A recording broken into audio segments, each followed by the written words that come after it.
having a conversation that is still around bordering on the mind. Activity of the mind is something that is inexhaustible. We are being told from the good book that out of it are the issues of life. Everything we experience in this life is a production of our mind. And so we had the injunction to guide it with all diligence, to protect our mind with all diligence.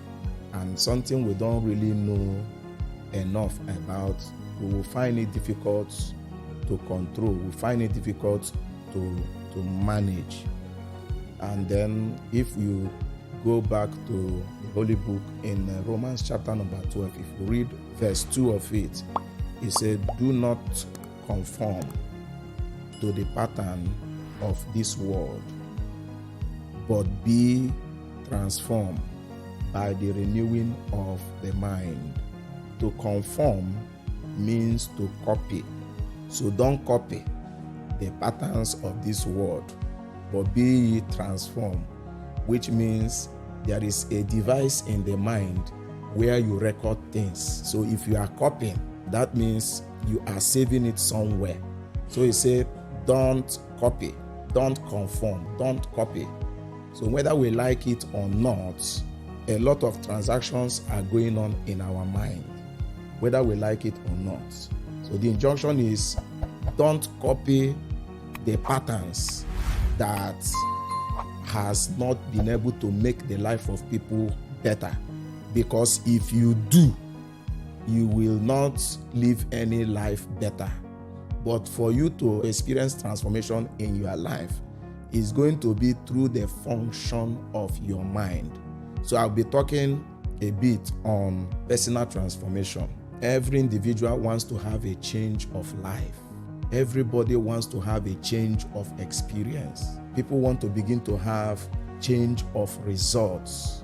And if you must have a change of results, you need to pay attention to what I am talking about. Perhaps things have not been working for you, and then you want things to start working. It talks about transformation. If you want to change the narratives, pay attention to what I'm about to share with us. Now, transformation is a function of the mind. Be ye transformed by constantly renewing your mind, which means if we keep working on our mind, if we continue to change the content of our mind, we will gain transformation. One information I must put out here is that the human mind is like a farmland, and the farmland gives you what you put in it. It gives you your choice. Whatever you put in the land is what you will get in return. The human mind, it is at your mercy. Whatever you allow to be planted in your mind is what your mind is going to give to you. So we need to now become intentional as to what we put in our mind. It is your decision. That's why that scripture told us we should be diligent in protecting our mind, what enters our mind. And another point I must note is that if you fail to consciously and intentionally put things in your mind, just like the farmland, you go and get a farmland, maybe an acre of farmland, you refuse to go and cultivate something on it, something will grow. And what is going to grow on it is not something you will like. So when we are not intentional as to what we put in our mind, things that we don't like, we occupy those spaces. We have this injunction to pay attention to our mind and then be intentional about what gets into our mind. I remember a few years ago, I was talking to one of our proteges, and then he was having some challenges based on the constitutions of his mind. And then we began to run those conversations. At some point, he came and told me that this thing seemed not to be working. I remember vividly telling him that one day you will wake up and then you discover suddenly that the challenges that were around you has all vanished. That was what I told him. The reason is because the power of transformation or the power to become doesn't begin when a man is manifesting. The power of transformation begins when your mind is persuaded. When I talk about when your mind is persuaded, is when your mind is convinced, or when you know in your mind without any iota of doubt. So it still boils down to belief. When you believe without doubt, whosoever that shall say to this mountain, be thou removed and be thou cast into the sea, and shall not doubt in his heart. So there is no iota of doubt, but believe the things which he's saying, he will have it. So the power of transformation doesn't start the day you get a new house. The power of transformation doesn't start the day you get a new car. It doesn't start the day you begin to feel all right. No, it starts the moment your mind is persuaded concerning a thing. And that is why we keep talking about the mind until your mind is persuaded. The day your mind will be persuaded, that day your change has started. We were told in the Holy Book that the entrance of the word brings light. It is at that point when you have conviction, you know without an iota of doubt, you just know that you are wealthy. You just know that you are rich. You just know that you are okay. You just know that you are strong. You just know that you are an excellent individual. You just know it. You are convinced. Not because of the little results you are having. The limitation and challenge I have observed with people is this: they only engage this principle as a conditional intervention. That's one of the challenge I have observed. This principle of mind transformation is not really a kind of intervention. It's a circumstantial intervention, conditional intervention. When somebody feels that things are not working, you now begin to say, let me begin to work in my mind. That's not how it works. This should become a lifestyle. And that's why I've been spending time on it. Because everything revolving around our life is tied to it. And then if we spend a lot of time to get you understand it, practice it, use several means to communicate the same idea to you, to the point where you begin to understand and live by it, then we would have achieved so much. Other things we'll be talking about will just be a stroll in the park. We don't just want to run and be talking about too many things. It is first of all your ideology, your mentality, that faculty of yours that frames everything that comes to you. For example, you want to get a particular shape of a mold. There is a set that you will make. Anything you pass through that system will give you that mold. So if we spend a lot of time to now reset your mind to a certain mold, a certain pattern, such that no matter what enters your mind, the product will become positive because your mind has been developed to become positive. Because your mind has been developed to become positive. In circumstances where others are crying, another person is rejoicing. Is it that the person is taking advantage of the other people? No. The person's mindset has been framed to always produce positive results.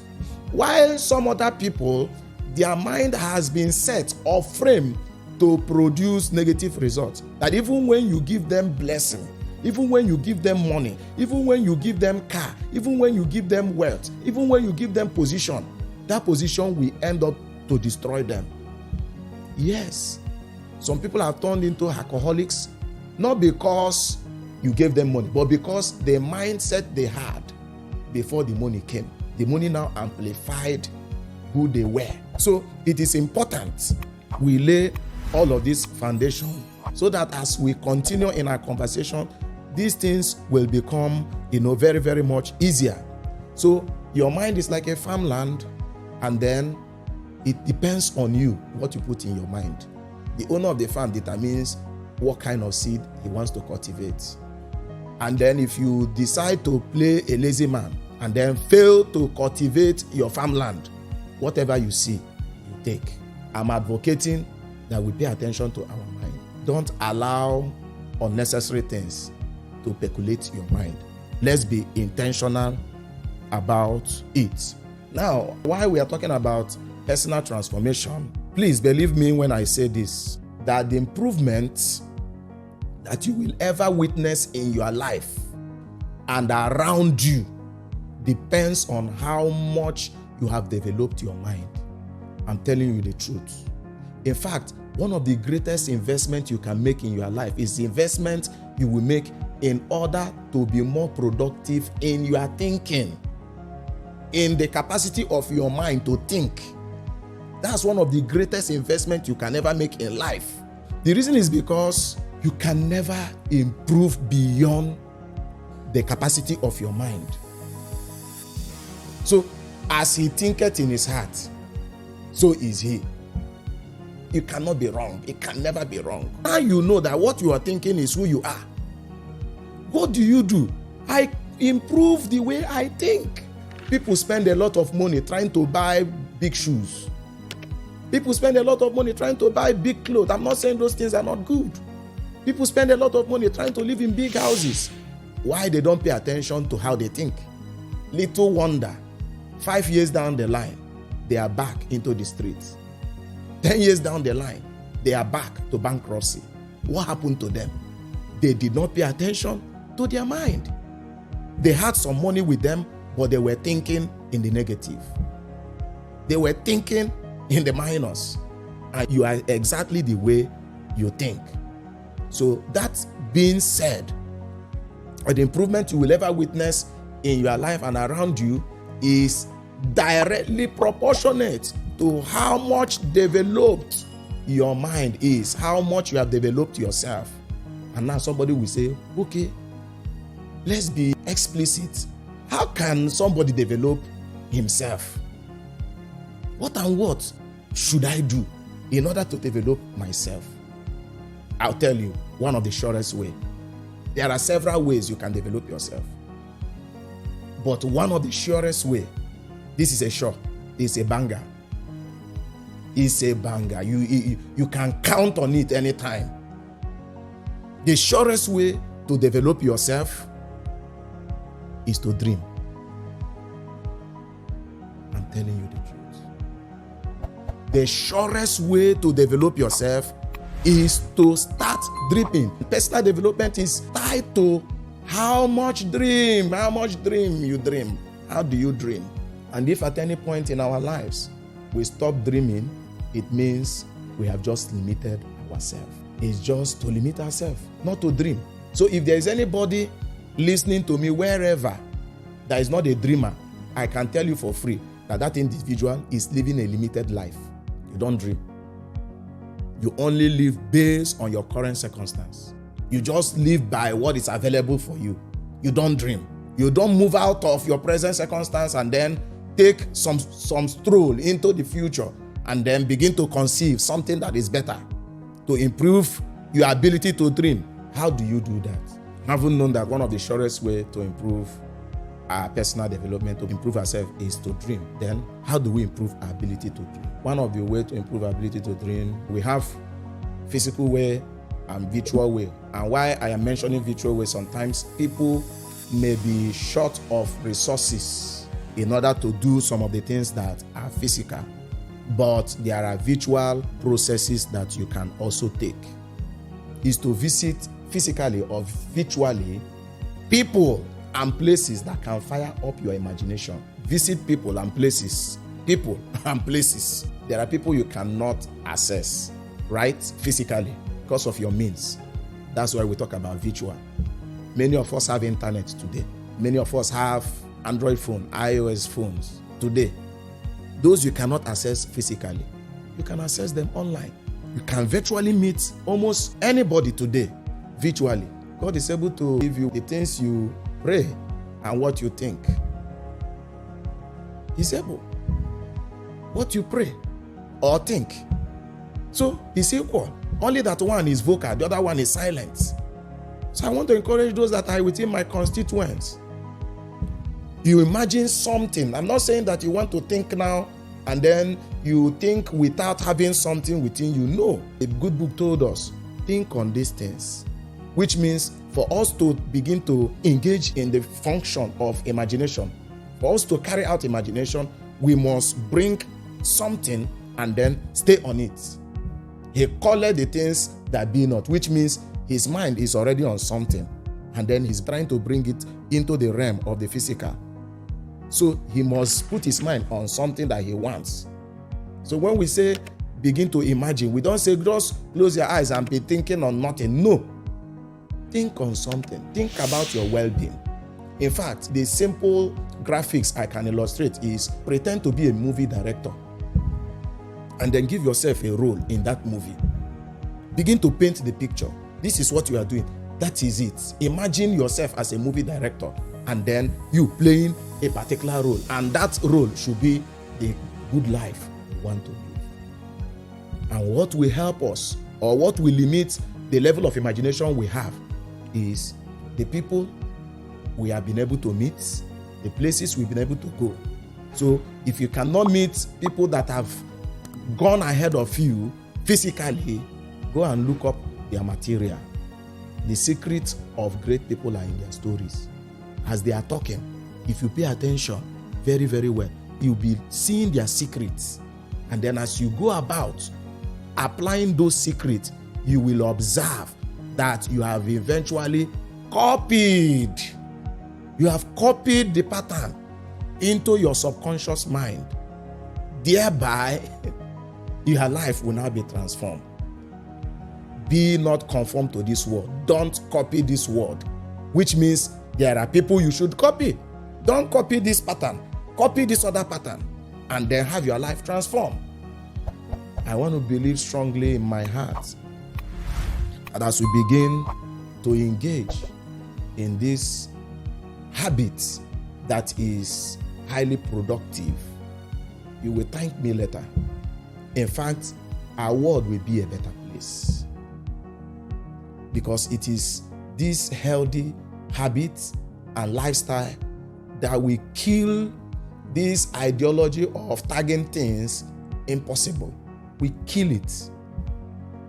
In fact, let me not fail to mention this. Try not to hang around with those that tag everything impossible, while you are trying to, cultivate the habit of, dreaming. Don't hang around the people that tag everything as impossible. Some years ago, I told a friend one of the practice that if you fail, you can never be wealthy. Out of excitement, he told another person. And the person told him it's not possible. My joy is that the individual I told believed it was possible, and today is living the good life. While the other individual he told that was even having a better life than him as it were, today, I don't want to talk about, already the story. So those people that tag everything as impossible, it is impossible for them. Whatever you think you can, you can't. Whatever you think you can't, you can't. As you think in your heart, so are you. I want to tell you, there is nothing that you cannot achieve. There is nothing that we cannot achieve. The problem is we just don't know how. And then that is why we are having this conversation, to show us how, the much we have been able to learn. And then I believe you will meet right at the top. God bless us.